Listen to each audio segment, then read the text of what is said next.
आज हम लोग बच्चों प्रयोगात्मक परीक्षाएं आपकी चल रही हैं और सभी के क्वेश्चंस आए कि सर प्रयोगात्मक के बारे में कुछ बता दीजिए। तो आज का वीडियो प्रयोगात्मक परीक्षा 2024 के संदर्भ में है। जब आप बोर्ड प्रैक्टिकल देने जा रहे हैं तो कुछ बातों का आपको ध्यान रखना है। सर्वप्रथम आपको वहाँ क्या करना है इसके बारे में आपको जानकारी होनी चाहिए। आपको आपके सर ने बताया भी होगा। आपको 2 प्रैक्टिकल दिए जाएंगे करने के लिए, एक ऑप्टिक्स से और एक इलेक्ट्रॉनिक्स से। 2 प्रैक्टिकल 5-5 नंबर के और 5 नंबर का वाइवा। वाइवा आपका होता है आपके द्वारा किए गए प्रयोग से और जो आपने प्रोजेक्ट वर्क किया हुआ है, प्रोजेक्ट वर्क किया होगा, पोस्टर बनाया होगा, उन्हीं से रिलेटेड वाइवा पूछा जाता है।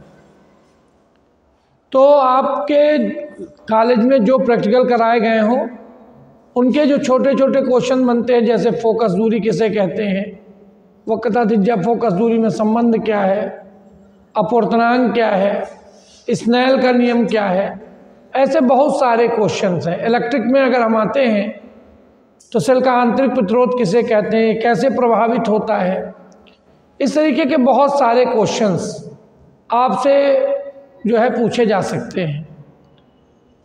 और बाकी पोस्टर पे जो आप बना के ले जाते हो, जैसे कुछ बच्चे संधारित्र बना के ले गए होंगे, कैपेसिटर, कुछ बच्चे व्हीट स्टोन ब्रिज बना के ले गए होंगे, कुछ मीटर ब्रिज बना के ले गए होंगे, कुछ बना के ले जाएंगे कंपाउंड माइक्रोस्कोप, टेलीस्कोप, रिफ्लेक्टिंग, या कुछ लोग बना के ले जाएंगे पतली झिर्री द्वारा प्रकाश का विवर्तन, या इलेक्ट्रॉनिक्स में चले जाएं तो वहाँ पीएन जंक्शन डायोड है, उसमें बैटरी के जुड़ने का क्रम, अग्रवनत, पश्चवनत व इनके उपयोग से संबंधित वीडियो, इनसे संबंधित पोस्टर्स और क्रियाकारी मॉडल हम बना करके ले जाते हैं और उस पर हम वाइवा देते हैं। तो आज का वीडियो है कि कैसे हम वाइवा अच्छा से अच्छा दें जिससे प्रैक्टिकल में हमें 30 में 30 नंबर प्राप्त हों। तो देखिए, सबसे पहले तो आपको ध्यान रखना है कि जो आपकी प्रैक्टिकल की कॉपी मिलेगी उसमें 2 उद्देश्य लिखे रहते हैं। उन उद्देश्य में से पहला प्रयोग का उद्देश्य लिखिए। जैसे सपोज करिए पहला प्रयोग आ गया आपका विस्थापन विधि द्वारा फोकस दूरी ज्ञात करना, तो आप उद्देश्य लिखें, आवश्यक उपकरण, सिद्धांत और प्रेक्षण तालिका। फिर प्रयोग करना शुरू करें। प्रयोग से जो भी आपको परिणाम मिलते हैं उसको कैलकुलेशन के आधार पर आप लेंस की फोकस दूरी को कैलकुलेट करें। अब हम आते हैं वाइवा की तरफ। वाइवा की तरफ आते हैं कि वाइवा में हम क्या करें सर। बच्चे पूछ रहे थे कि सर वाइवा में हम कैसे वाइवा दें। तो जब आप जाते हैं तो वाइवा 2 प्रकार से होता है। एक होता है बेंच टू बेंच। एग्जामिनर जो है आपकी बेंच के पास पहुंचेंगे और वहीं पे आपसे क्वेश्चन पूछेंगे, तो वो रिलेटेड टू प्रैक्टिकल होगा। दूसरा, एग्जामिनर अपनी सीट पे बैठा होगा, उस समय आप पोस्टर और कॉपी लेकर पहुंचोगे। तो कैसे हम अपना वाइवा शुरू करें? तो सबसे अच्छा तरीका है कि आप जैसे ही एग्जामिनर के पास पहुंचते हैं अपनी कॉपी रख करके अपना पोस्टर तुरंत खोल करके रख दीजिए सामने। तो एग्जामिनर आपके पोस्टर से रिलेटेड क्वेश्चन पूछना शुरू कर देते हैं। जैसे हम पहला आज का टॉपिक हम 6-7 टॉपिक लेने वाले हैं जिसमें से वाइवा के क्या क्या क्वेश्चन बन रहे हैं। जैसे मेरा पहला टॉपिक आ रहा है ट्रांसफार्मर। ये बोर्ड परीक्षा के लिए भी इम्पॉर्टेंट है और वाइवा के लिए भी इम्पॉर्टेंट है। अब ट्रांसफार्मर क्या है? सबसे पहला क्वेश्चन बनता है, ट्रांसफार्मर आपने बना के दिया, ट्रांसफार्मर दो प्रकार के होते हैं, ये आप बना के ले गए, एक ये बना दिया और दूसरा आपने वहीं पे बना दिया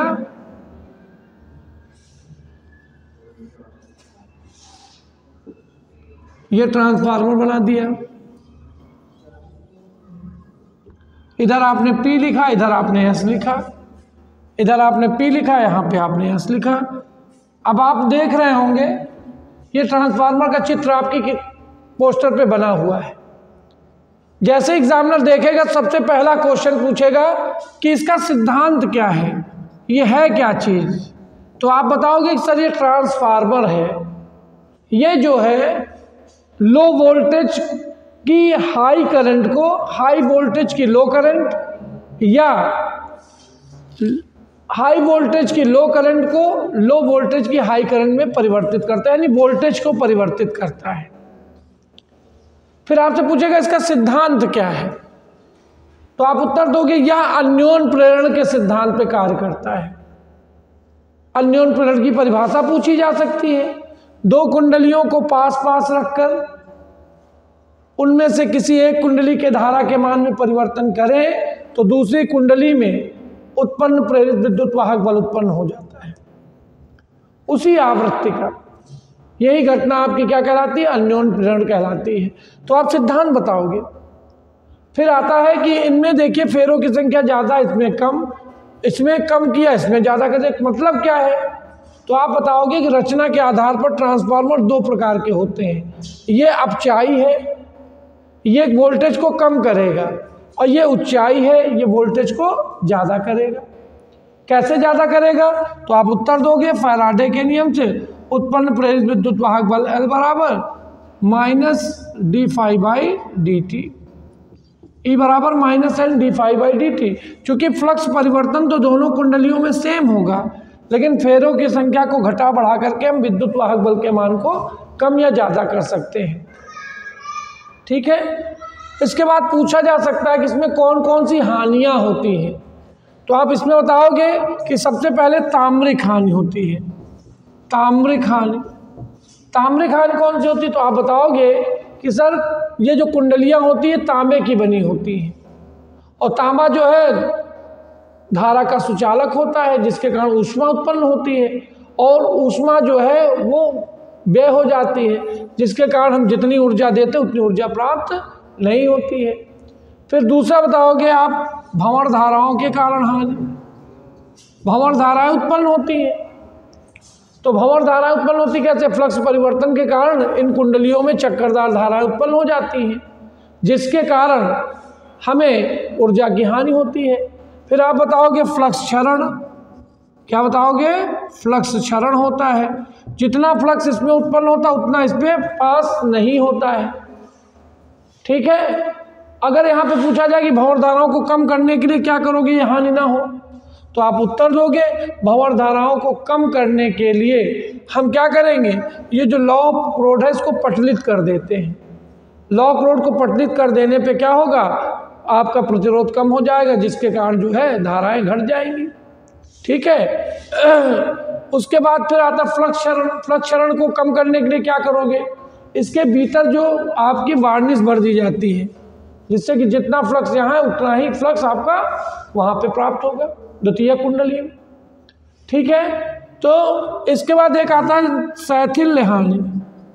शैथिल्य हानि, शैथिल्य हानि क्या है कब पूछेंगे, तो आप बताओगे कि चूंकि क्रोड का, नर्म लोहे की क्रोड को हम लेते हैं, इसका चुंबकन विचुंबकन बार बार होता है, जिससे क्या होता है कि एक स्थिति ऐसी आती है कि चुंबकित हो जाता है, लेकिन विचुंबकित होने में टाइम लगता है, जिसके कारण कुछ ऊर्जा क्षय हो जाती है, तो शैथिल्य हानि होने लगती है। तो उसके लिए हम लोग नर्म लोहे की क्रोड का प्रयोग करते हैं। ठीक है। इस तरीके इसके उपयोग क्या है, इसका उपयोग है कि विद्युत को एक स्थान से दूसरे स्थान पर भेजने के लिए करते हैं। क्लियर। चलिए आइए दूसरा क्वेश्चन देखें। दूसरा क्वेश्चन हम ले रहे हैं व्हीटस्टोन सेतु का। बहुत सारे बच्चे व्हीटस्टोन सेतु बना के ले जाते हैं, क्योंकि बनाने में आसान है और तो हम लोग बना लेते हैं इसको। व्हीटस्टोन सेतु क्या है?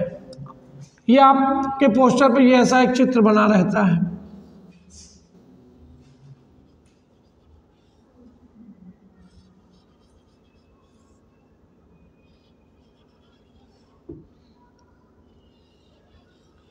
ये देखिए धारा मापी लगी हुई है।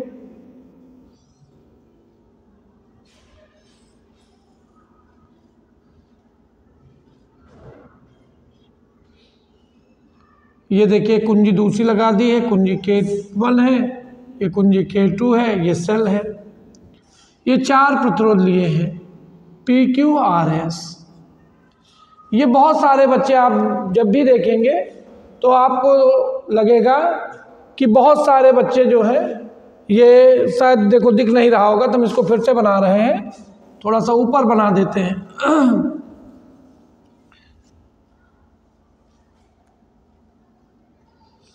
ये हमने एक प्रतिरोध P ले लिया, ये दूसरा प्रतिरोध Q ले लिया, ये प्रतिरोध R ले लिया, ये प्रतिरोध S ले लिया, PQRS।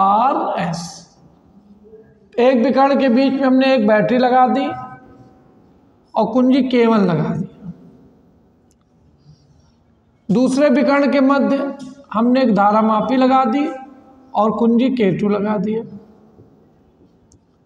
ये ऐसा। तो प्रश्न आता है कि ये आपने क्या बनाया है? तो आप उत्तर दोगे कि वैज्ञानिक व्हीटस्टोन द्वारा बनाया गया एक ऐसा परिपथ है जिसके द्वारा हम किसी तार का अज्ञात प्रतिरोध ज्ञात करते हैं। तो आपसे पूछा जाएगा इससे आप अज्ञात प्रतिरोध ज्ञात कर लोगे? तो आप आंसर दोगे हाँ ज्ञात कर सकते हैं। कैसे ज्ञात कर पाओगे?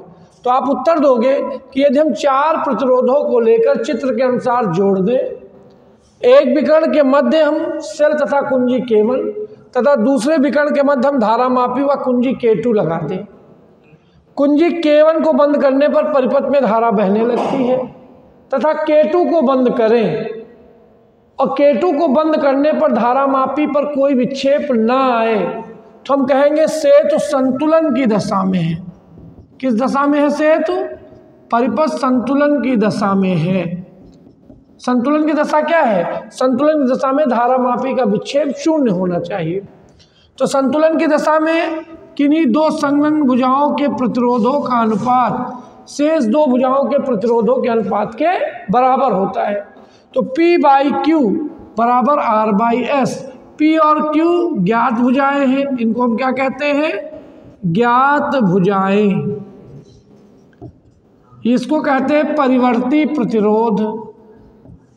परिवर्ती प्रतिरोध। और ये जो S है ये अज्ञात प्रतिरोध। तो यदि हमको P, Q और R के मान ज्ञात हो तो हम इसके द्वारा S का मान ज्ञात कर सकते हैं।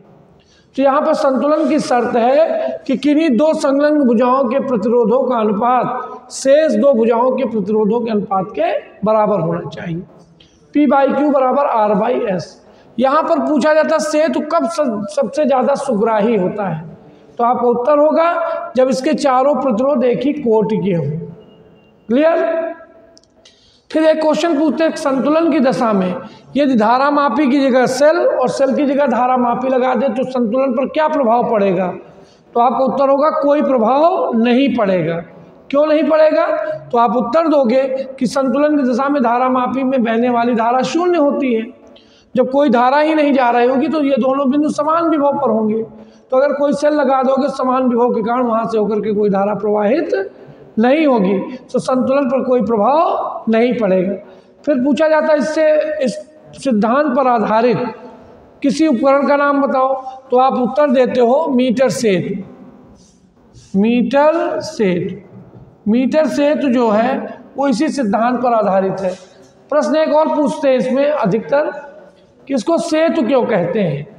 तो आप उत्तर दोगे कि जिस प्रकार से नदी में बहती जलधारा का प्रभाव पुल पर नहीं होता, उसी प्रकार इस परिपथ में बहने वाली धारा का प्रभाव धारा मापी यानी विकर्णों के मध्य लगे धारा मापी पर नहीं होता है। कब? संतुलन की दशा में। इसीलिए इसको सेतु कहा गया। क्लियर है? इतने ही क्वेश्चन बनने वाले इसमें। ठीक, अगला क्वेश्चन। अगला क्वेश्चन देखें। इसके बाद तीसरा हम ले रहे हैं आपका पीएन संधि डायोड। पीएन संधि डायोड अग्रअभिनत और पश्चाभिनत। तो यहां पर कहा गया पीएन संधि डायोड, पीएन संधि डायोड बहुत सारे बच्चे बना के ले जाते हैं पीएन संधि डायोड। तो इसको देखें, तो पीएन संधि डायोड को देखिए। सबसे पहले कहेगा कि पीएन संधि डायोड का प्रतीक चित्र बनाइए। तो ये प्रतीक चित्र है, ये पी सिरा है और ये एन है, ठीक है। तो कहता है प्रतीक चित्र बनाइए, तो प्रतीक चित्र आप बना के दे दोगे। ये पी है, ये एन है, ठीक है। उसके बाद कहता है इसका अग्र अभिनत परिपथ समझाइए। अग्र अभिनत परिपथ, अग्र अभिनत क्या होता है? अब पीएन संधि डायोड जब ये मूल अर्धचालक युक्ति है, जब किसी, ये देखिए पी है, ये पी क्षेत्र, ये एन क्षेत्र है। पी क्षेत्र में क्या होते हैं? क्वार्टर होते हैं। और एन क्षेत्र में क्या होते हैं? इलेक्ट्रॉन होते हैं।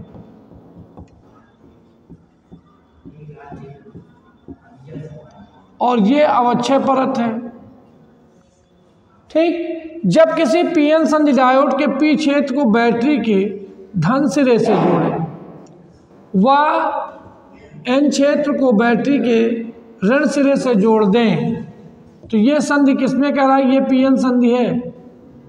तो संधि किसमें कहलाती है? संधि अग्र अभिनत में कहलाती है। किस अभिनत में कहलाएगी? अग्र अभिनत में। जब अग्र अभिनत में जोड़ते हैं तो अवक्षय परत, अवक्षय परत प्रश्न पूछा जाएगा, अवक्षय परत किसे कहते हैं? तो आपका उत्तर होगा कि जब पीएन संधि बनती है तो संधि के दोनों ओर एक ऐसा क्षेत्र बन जाता है जहां कोई चलनशील आवेशवाहक नहीं होता है। इसे हम अवक्षय परत कहते हैं। ये आपकी अवक्षय परत है, देखिए, जहां पर कोई चलनशील आवेशवाहक नहीं है। फिर एक क्वेश्चन पूछा जाता है, अच्छा विभव प्राचीर बताओ। विभव प्राचीर, पोटेंशियल बैरियर। अवक्षय परत की मोटाई 10⁻⁻6 मीटर होती है। विभव प्राचीर, तो आप उत्तर दोगे जब अवक्षय परत बनती है तो संधि में एक आंतरिक वैद्युत क्षेत्र उत्पन्न होता है, जिसके कारण संधि पर एक विभवांतर स्थापित हो जाता है। इसी विभवांतर को विभव प्राचीर कहते हैं, ठीक। उस विभवांतर वैद्युत क्षेत्र की दिशा किधर से किधर की ओर? आंतरिक एन से पी की तरफ होती है, ठीक। तो अब यहाँ पर कोई चलनशील आवेशवाहक, ये क्वार्टर है, ये क्या है? क्वार्टर। और ये क्या है? इलेक्ट्रॉन। तो ना तो इलेक्ट्रॉन ऋणावेशित होता, क्वार्टर धनावेशित होता है। तो जब कोई बैटरी नहीं लगी होगी तो आवेशवाहक नहीं चलेंगे। और जैसे ही बैटरी लगा दिया तो ये क्वार्टर संधि की ओर और ये इलेक्ट्रॉन भी संधि की ओर चलने लगे, ये सब संधि की ओर चलने लगेंगे, क्वार्टर संधि की ओर। तो क्या होगा? जब ये दोनों एक दूसरे की ओर चलने लगेंगे तो दोनों एक दूसरे से मिलकर के एक दूसरे को निरस्त करेंगे। और जैसे लुप्त करते हैं, बैटरी के ऋणात्मक सिरे से एक इलेक्ट्रॉन एन क्षेत्र में प्रवेश कर जाएगा।